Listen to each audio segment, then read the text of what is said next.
Salut à tous, c'est Nico du Ciné Show et aujourd'hui on se retrouve pour parler d'un vrai coup de cœur qui malheureusement n'a pas fait grand bruit. C'est parti pour Dark Matter.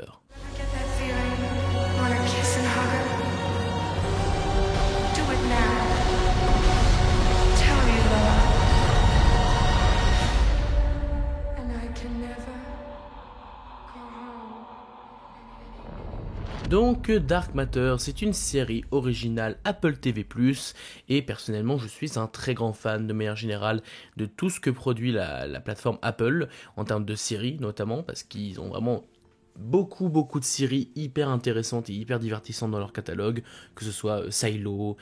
Constellation, Ted Lasso qui est génial, il y a Masters of the Air, il y a Shogun récemment qui était très bien aussi. Bref, ils proposent vraiment beaucoup de contenu très intéressant et très qualitatif, et cette série dont nous allons parler aujourd'hui ne déroge pas à la règle, puisqu'encore une fois, on va en parler dans cette vidéo, mais je trouve que c'est une excellente série, une série qui est du coup sortie chaque semaine, parce que Apple TV fait quasiment tout le temps ça, il propose un épisode par semaine, et je l'ai dévoré chaque semaine où l'épisode sortait, j'étais à fond dedans, et j'ai adoré, voilà, cette série Dark Matter de science-fiction, et je vais vous expliquer pourquoi c'est une excellente série, et pourquoi vous devriez la regarder, donc on va essayer de rester dans du sans spoil, pour vous donner envie de la découvrir. Le truc, c'est que même le scénario de base de la série, eh bien, pourrait ne pas être divulgué, c'est-à-dire que tout le premier épisode repose justement sur le fait qu'on ne sait pas trop ce qui se passe, et c'est à la fin de l'épisode on comprend clairement ce que la série va nous raconter. Alors c'est dit dans les synopsis, c'est dit dans les bandes annonces, donc si jamais vous les avez déjà vus, il n'y a pas de spoiler, mais au cas où, je vais être obligé quand même de partir sur cette base pour vous parler de cette série. Donc pour ces personnes qui ne voudraient rien savoir de la série, je vous conseille fortement d'au moins tenter le premier épisode, voire même les 3-4 premiers qui pour moi donnent vraiment le ton de la série, mais déjà tenter le premier, ce sera pas mal, et vous m'en direz des nouvelles, vous allez découvrir le concept, et c'est du coup un truc de science-fiction un petit peu, avec un casting de luxe, on a Joel Edgerton, Jennifer Connelly, on a Alice Braga, bref, un super casting là encore, comme d'habitude chez Apple quasiment, mais vraiment super casting, et l'histoire est très captivante, et je vais un peu détailler par moment pourquoi, mais si jamais ça vous intéresse vaguement, jetez-vous dessus, regardez le premier épisode, vous m'en direz des nouvelles. Pour ceux qui voudraient plus de détails, bien sûr, on va pas spoiler de gros passages, mais qui voudraient quand même en savoir un petit peu plus sur ce que la série nous raconte, on va suivre l'histoire de Jason Voorhees, un père de famille qui est en fait un professeur, qui vit avec sa femme Daniela et son fils Charlie, et il se trouve que un jour, il va se faire kidnapper par une personne mystérieuse, on ne sait pas trop ce qui se passe, et à la fin de l'épisode, on va comprendre qu'est-ce que c'est, et c'est tout le pitch de la série, donc c'est pas un spoiler en soi, mais pour ceux qui voudraient même pas le savoir, je vous laisse découvrir. Mais du coup, on découvre que c'est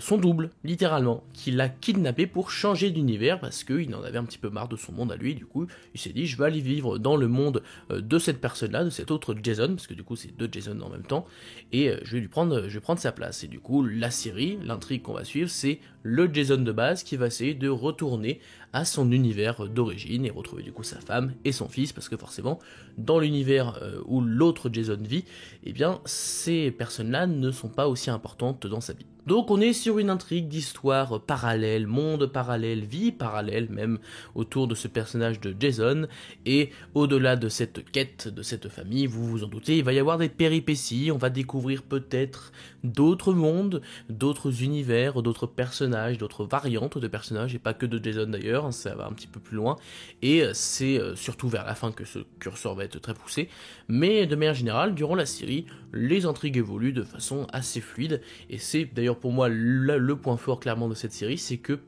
à titre personnel en tout cas, je ne me suis pas ennuyé une seule seconde. Je trouve sincèrement que le rythme de la série est dantesque, pas dans le sens où il est ultra rapide, hein, c'est pas toujours une bonne nouvelle d'aller ultra vite, dans le sens où la série est quand même assez posée de manière générale, c'est pas une série qui va à fond la caisse ou quoi avec énormément de péripéties, mais je trouve que les scènes s'enchaînent vraiment bien, qu'elles ont toute leur utilité, que ce soit dans le développement des personnages, que ce soit dans les péripéties bien sûr qu'on va suivre, les concepts un peu plus science-fiction fantastique qui par moments sont très poussés, notamment l'épisode 4 à ce niveau-là est vraiment l'épisode qui exploite le plus le côté science-fiction de la série. C'est peut-être l'épisode que j'ai préféré parce que là on en voit plein, on voit beaucoup de choses et c'est très généreux. D'ailleurs visuellement c'est une tuerie, hein, comme d'habitude avec Apple. Généralement c'est toujours très qualitatif au niveau des effets spéciaux, du visuel, etc. Ça ne déroge pas à la règle, c'est toujours excellent à ce niveau-là. Donc si l'aspect visuel vous fait peur, vous inquiétez pas, on est sur du très très bon. Mais donc pour revenir au rythme, même s'il y a peut-être un ou deux épisodes, ou je dirais pas épisodes, mais en tout cas quelques passages qui sont un petit peu plus longués, en tout cas on fait légèrement du surplace par moment, ça me dérange jamais parce qu'il y a quand même une évolution dans les personnages, et les intrigues restent malgré tout assez intéressantes, mais c'est vrai que à la limite, si je suis honnête, il y a un ou deux passages, une ou deux intrigues par moment qui sont pas les plus fortes, mais on a vraiment beaucoup de passages, beaucoup d'épisodes qui exploitent très bien cet aspect-là de monde parallèle, et là encore sans trop vous en dévoiler, ce qui est intéressant c'est que là où d'autres films, d'autres séries, autant du multivers comme Marvel par exemple, le traitent de façon assez spectaculaire et très dans le vraiment wow effect, on a de temps en temps cet effet là dans la série. Il y a une ou deux scènes assez spectaculaires, mais vraiment il n'y en a qu'une ou deux, hein. Vous attendez pas à une série pleine d'action. Ce qui rend la série intéressante, c'est que justement les mondes parallèles servent à décortiquer le personnage de Jason Voorhees, qui est joué par Joel Edgerton Imperial dans la série. Justement tous ces mondes parallèles permettent de questionner ses choix de vie, son évolution, les choix qu'il a fait à un moment donné qui lui a permis d'atteindre cette vie là, et toute la série c'est plus je dirais une série de science-fiction, je dirais pas intimiste, mais en tout cas assez très très porté sur les personnages et sur l'arc de ces personnages, sur leurs ressentis, etc. Il y a surtout des passages extrêmement difficiles. Et à un moment donné, je vous avoue, une scène, un épisode qui m'a mis presque les larmes, presque, parce que ça montre à quel point Jason a de la chance de vivre dans son monde qui peut paraître un petit peu simpliste, mais qui en fait est très confortable, parce qu'il y a d'autres mondes où vraiment c'est absolument horrible. Il y a des trucs que je peux pas détailler trop pour vous laisser un petit peu la surprise, mais où vous en doutez, il va y avoir des mondes où sa femme ou son fils ont vécu des choses particulières, des choses difficiles, des choses que ce soit physiquement ou mentalement, bref, il y a plein de choses à découvrir et plein de trucs vraiment très sympas. Et ouais, il y a un passage, une discussion entre Charlie, enfin pas vraiment Charlie, mais bref, je vous laisserai découvrir, une discussion entre le fils et justement Jason, le Jason original, dans la cuisine. Il y a une discussion à ce niveau-là qui m'a beaucoup touché, parce que ça, c'est vraiment des dialogues finement écrits, très très bien interprétés, et vu le parcours du personnage, ouais, ça te fait quelque chose, ça te touche, et c'est pour ça que j'ai aimé la série, c'est que certes, c'est pas la série la plus spectaculaire que j'ai vue à ce niveau-là. Peut-être que par exemple en termes de pure science-fiction, Silo sur la même plateforme était peut-être un petit peu plus divertissante, un petit peu plus rythmée, et vraiment on avait envie de dévorer la suite. Mais là encore, j'avais aussi envie de dévorer la suite parce que je m'attache au personnage, j'ai envie de voir ce qui va se passer. Et surtout vraiment tout est bien fait, quoi. C'est ça qui est bon avec Apple et avec cette série du coup. C'est que au niveau de la mise en scène, au niveau du cadrage, de la photo et notamment de la musique de cette série, je l'ai adoré. C'est une musique qui utilise beaucoup de piano, avec un thème assez mystérieux. D'ailleurs, le générique est génial, j'adore le générique de la série. Mais de manière générale, la BO très portée sur le piano, un piano à queue, je pense, ça rend vraiment bien, ça crée une atmosphère pesante, mais assez mystérieuse en même temps. Enfin, j'aime beaucoup cette ambiance musicale et ce générique. Et donc la musique c'est nickel, l'aspect visuel c'est nickel aussi, l'interprétation c'est très très bien aussi, et le scénario, je vous l'ai dit, est vraiment plutôt bien construit, il nous réserve des surprises, plutôt bien rythmé, vraiment axé sur les personnages, il n'y a pas de grosses incohérences, j'ai pas décelé des trucs complètement stupides. Peut-être un ou deux personnages, même deux, trois peut-être, un peu laissés sur le carreau. En même temps, je comprends aussi pourquoi la série a fait ça, c'est que ils veulent se recentrer sur les personnages principaux. Mais vu que justement, ils nous ont installé des intrigues autour de certains personnages secondaires, je trouve ça dommage qu'ils aillent pas jusqu'au bout, en tout cas qu'ils les ferment pas, ces intrigues. Voilà, pour rester plus simple. J'essaye de réfléchir à qu'est-ce que je peux dire de plus sans trop vous spoiler, mais le truc c'est que ça va être difficile. Je pense que déjà je vous ai donné quelques clés j'essaye de rester quand même assez vague, j'espère en tout cas que je vous ai pas trop gâché le plaisir du visionnage, parce que vraiment le but de cette vidéo c'est de vous faire découvrir cette série, et que j'espère vous allez autant apprécier que moi. Donc je pense qu'on va conclure là-dessus en disant que, vous l'aurez compris, Dark Matter, c'est clairement l'une de mes séries préférées de cette année. Je trouve que c'est une série très divertissante, mais surtout très intéressante et très bien pensée. C'est adapté d'un bouquin aussi, je ne l'ai pas dit, de Blake Crouch, je crois que c'est ça son nom. Et c'est vraiment, le scénario est bien ficelé, les personnages sont bien écrits, il y a un bon développement de personnages, il y a de bonnes astuces de montage, il y a une très belle photographie, une très belle mise en scène, une vraie bonne musique, une vraie belle atmosphère. Vraiment, on est pris dedans du début à la fin, on croit à ce qu'on nous raconte et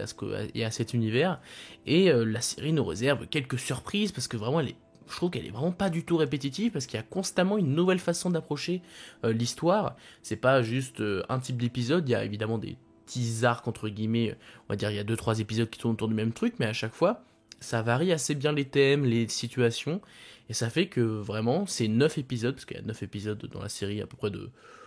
50 minutes environ, on va dire, 50 minutes, 1 heure. C'est vraiment 9 épisodes que j'ai dévoré. J'ai trouvé ça tellement bien foutu, très divertissant, et vraiment on est pris dedans du début à la fin. Il y a des scènes qui m'ont beaucoup plu, qui m'ont touché, qui m'ont ému, qui m'ont fait limite... J'étais vraiment très tendu, parce qu'il y a certaines scènes de tension lorsque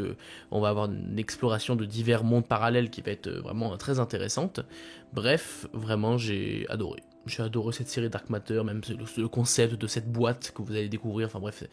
il y a tellement de bonnes idées, tellement de bonnes choses, et j'ai envie de dire que c'est comme d'habitude avec Apple, de manière générale, cette critique me sert aussi de vous dire de vous jeter sur les contenus Apple TV. Ils sont très très peu connus comparés à d'autres séries du type Netflix ou quoi, mais vraiment ils ont des pépites sur leur catalogue, pour tous les goûts en plus. Si vous aimez la science-fiction, vous pouvez regarder Silo, que j'adore personnellement. Constellation, c'est pas mal aussi.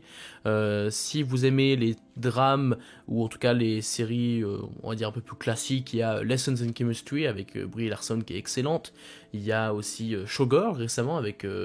Colin Farrell qui joue un détective privé, une série qui s'inspire un peu des films noirs, mais avec une modernisation du concept vraiment intéressante, et franchement c'est génial aussi. Qu'est-ce qu'il y a d'autre? Il y a Ted Lasso, excellente série humoristique et dramatique, qui est vraiment un coup de cœur absolu. J'adore cette série, je la trouve extraordinaire. Récemment, il y a aussi eu Masters of the Years, produit par Spielberg, qui est la suite spirituelle de Band of Brothers et The Pacific,